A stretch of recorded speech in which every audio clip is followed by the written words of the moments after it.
1, 2, 3, come on. Come on, come on.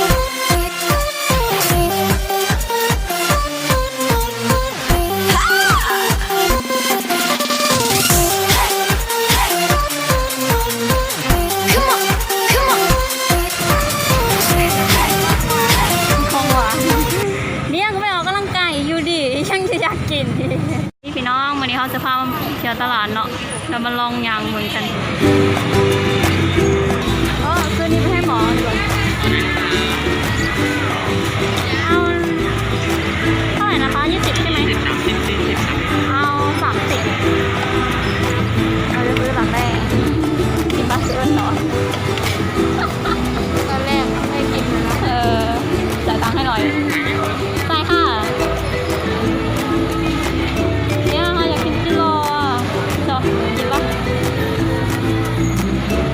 ที่โกมมาเท่าสนใจบอเรือมันสิริ30ให้20แล้ว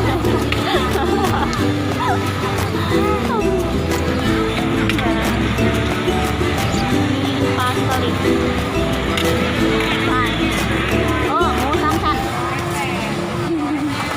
ช่วงนี้นะบอกว่า10หมูกินมันเหรอเขาไม่เอานะเอาก็คิดว่าเจ๊จะเอาไปหามะม่วงอ่ะอยากกินมะม่วง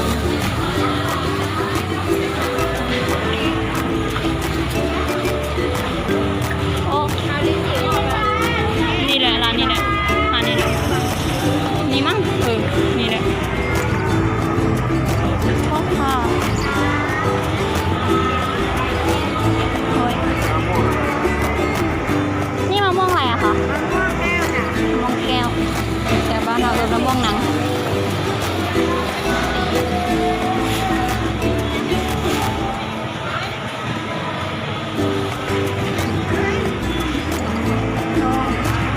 แตงโมเอาการลูกสี่เอาสิเอาไปกินสมเด้ตำเสียบมาเลยเดี๋ยวดำ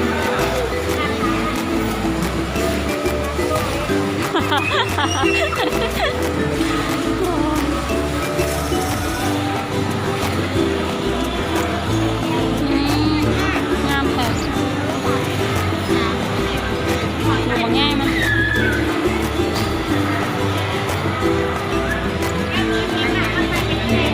นี่คือเป็นของวงกระเซ็นบ้านเฮาวะ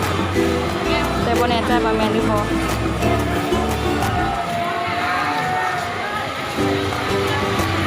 แก้วบ้านมีตรงนั้นหน่อย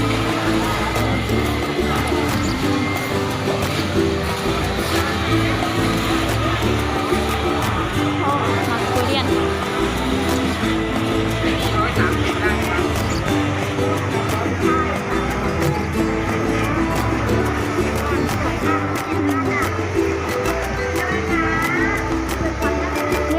กินกระเทียมเป็นเนี่ยกระเทียมหั่นปลาเอา9 บาทกินใหญ่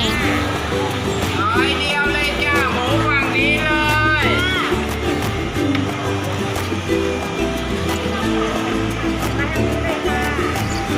โอ้ยขอโทษค่ะ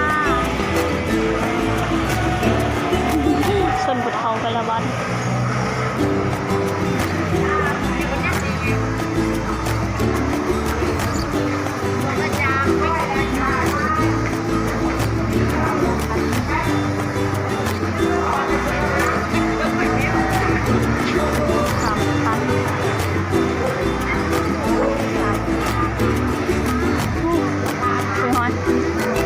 มีน้ำมันโม่แล้วเนาะเจ้าไข่เป็ดไปถอดหรอมันหนาสิเขา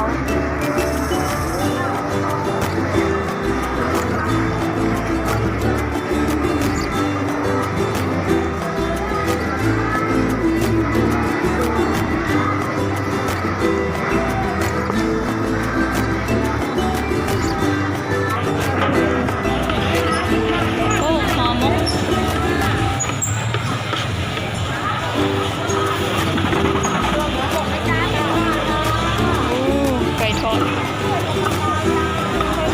น้ำมันเยิ้มๆเอ้ยกินเค้กแต่ว่า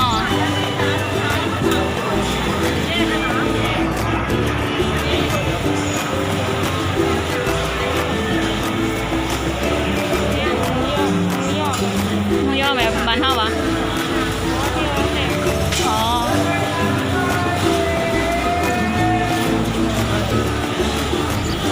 โอ้ย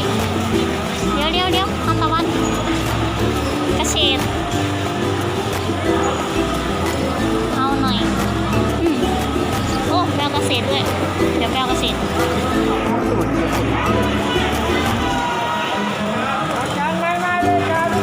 นี่ผักกระเฉดยังงาม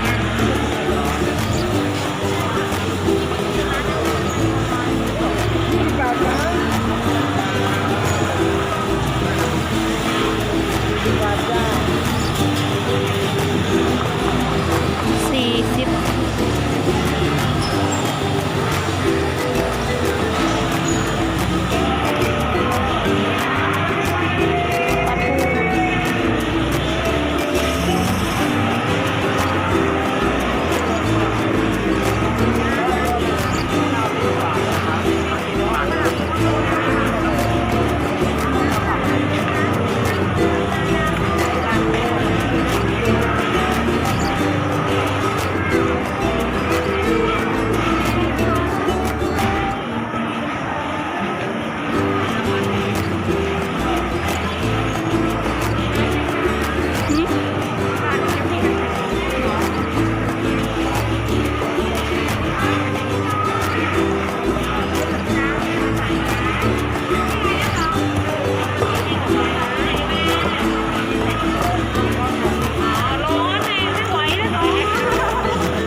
ชน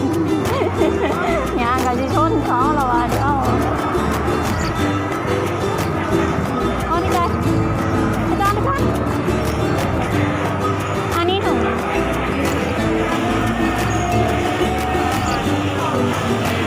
มันคือแกงหน่อไม้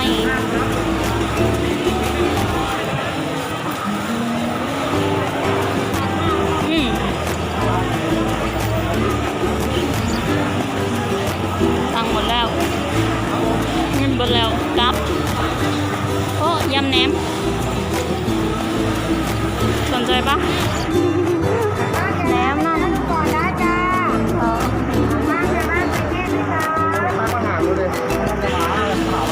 เที่ยวไปทางนี้เนาะกลับหวานเลยโอ้อาหารทะเลหอยจูบ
ละ260 บาท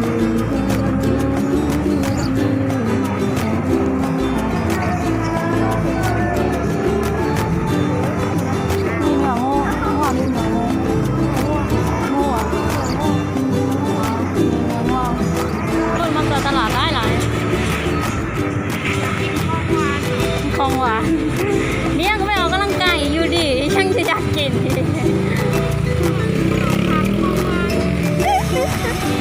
เดี๋ยวนะไอ้ที่ออกกำลังกายสมาธิว่ามีประโยชน์เลยเหรอ